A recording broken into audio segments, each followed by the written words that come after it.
Kaya na guys, buksan na natin siya. Buksan natin siya kung nagkakaigi na ba ang ating niluto.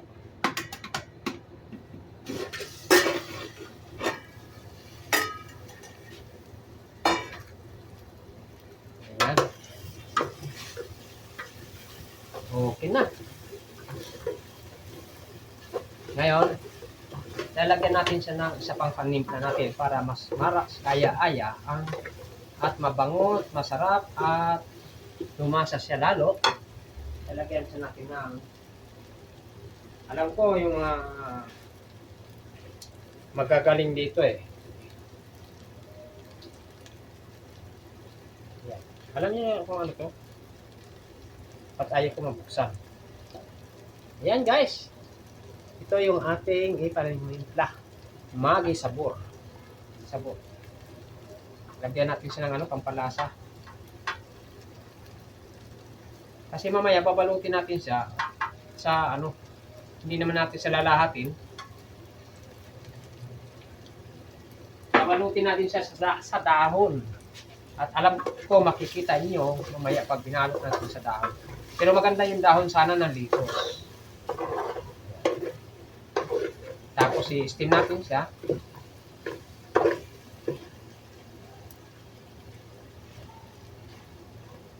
Karne naman ng manok to na giniling. Maganda to sa mga baboy, sa mga baka, karning baka.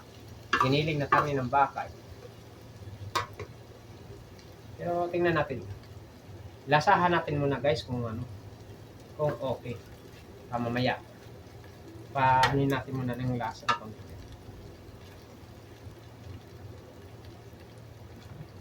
Balutin natin mamaya. Balutin mo ako sa hiwaga ng iyong pagmamahal. Lagyan natin ang konting tubig para mapakulot.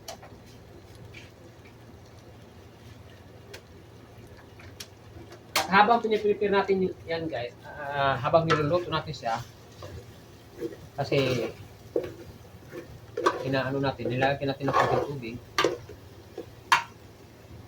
Habang dinadry natin siya, tingnan natin kung anong kalalabas sa habang nagda-dry, ipiprepare natin yung dahon. At dahil yung dahon na yun ang pambalot natin para masarap, kaya-aya ang lasa.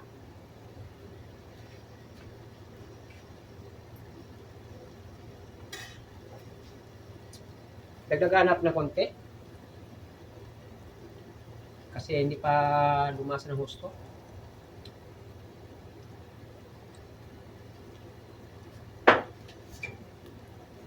Tinikman ko siya.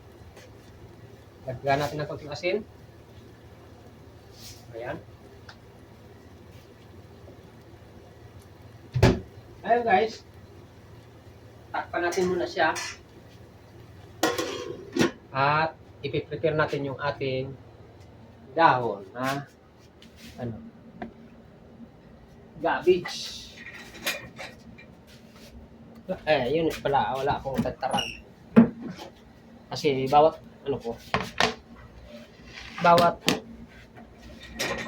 ingredients ay ating hinuhugasan siya ng konti. Iangat natin ng konti yung camera para makikita nyo ako.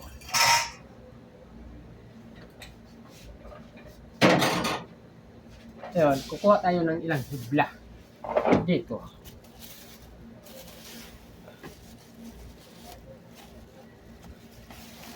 Ito yung babalot natin. Alam niyo ba kung magkano to? Ito ay halagang Turian. Turian lang to guys.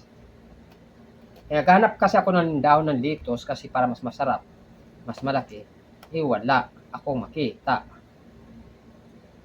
Paano ba magtanggal ng dahon nito? Wala akong makita ang dahon ng litos. Kaya, alisin natin to, tatapon na natin to.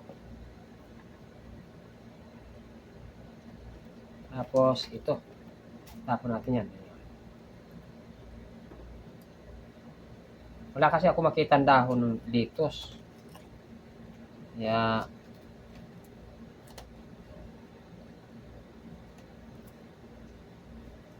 alam ko malutong to. Mas maganda kasi sana kung ano.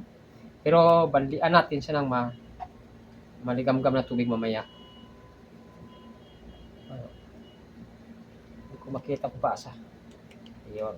Kasi huhugasan natin para mas malinis yung ating yung ating kakainin. O kailangan nating hugasan din ng maayos.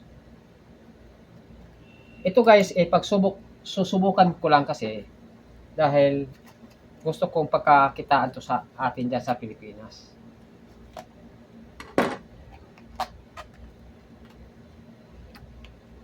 Malalaki naman at marami tayong lettuce dyan. O, iba't ibang dahon ang gamitin natin. Ingatan natin sa pagtanggal para hindi siya mapunit, hindi siya masira. At babandian natin siya ng tubig para medyo kumukunat-kunat. Ayan. Tayo. Dalawa. Huwag sana mapunit. Ayan o. Problema pag alis kasi dito napupunit. Dahil malutong kasi siya. Ayan. Tapos huhugasan pa natin siya. Dahil na. So, ayan.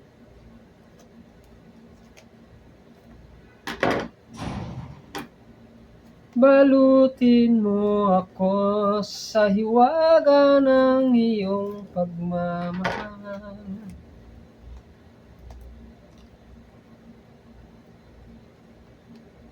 Ito ang uulamin natin. Ito ang babaonin natin. Kailangan napupunit yung dahon. Matrabaho siya. Pero kailangan natin magtiyaga para makaka-prove tayo kung masarap ba o hindi yung ating gagawin sa buhay.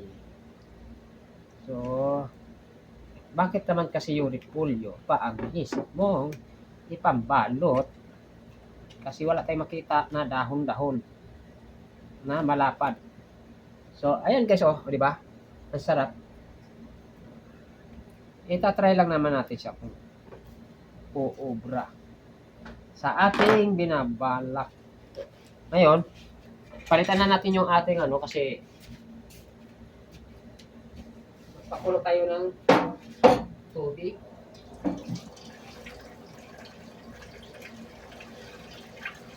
At nangangamoy na siya. Ano na siya? Luto na siya. Kumano na yung aroma niya guys. Ikat natin siya.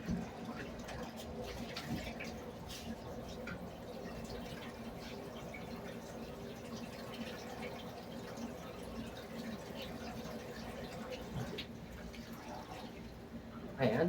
Tuloy natin. Nakapagsalang na ako ng mainit na yung babanlian natin sa nito. Nagsalang ako ng kaldero para makapagpakulo na tayo.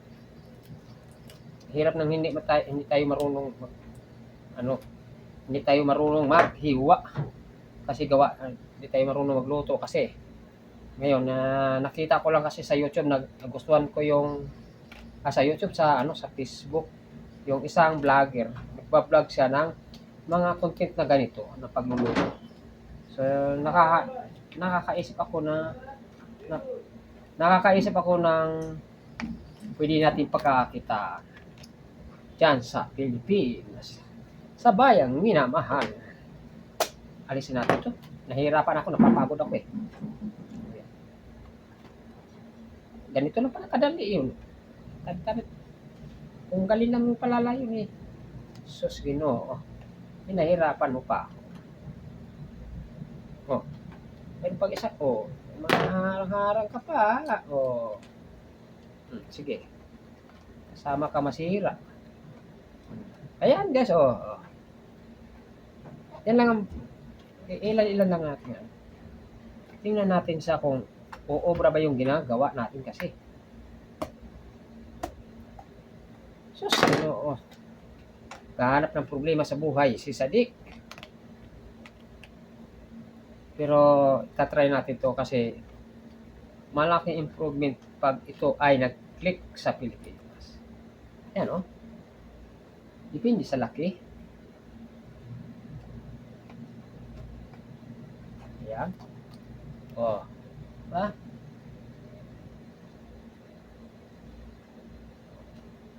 Pwede na to. Pwede na yan. Ilan lang naman tayo. Siyempre, may ilan naman tayong kakain lang. Ako lang naman mag-isa kakain, kaya hindi na kailangan damihan pa. At sa susunod na araw, pwede naman yung iba. Ayan.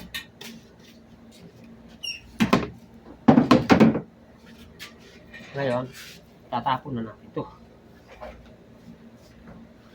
Ito ay try. Try na pang matagalan.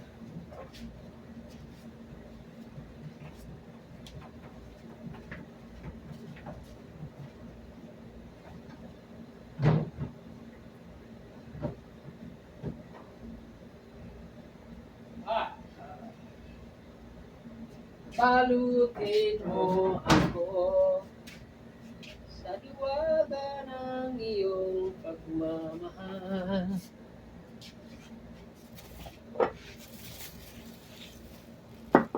Ngayon, ipapasok na natin ito doon sa ating lalagyan sa freezer kasi bata masira.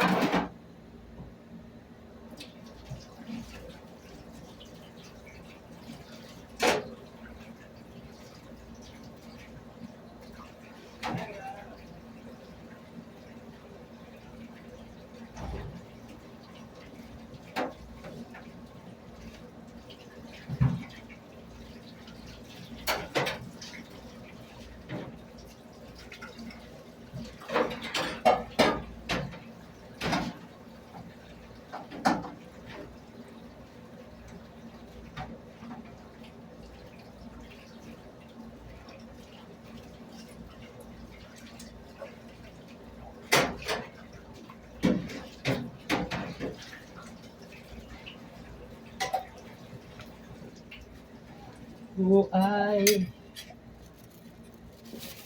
Yan, papasok na tayo sa loob guys ng bahay.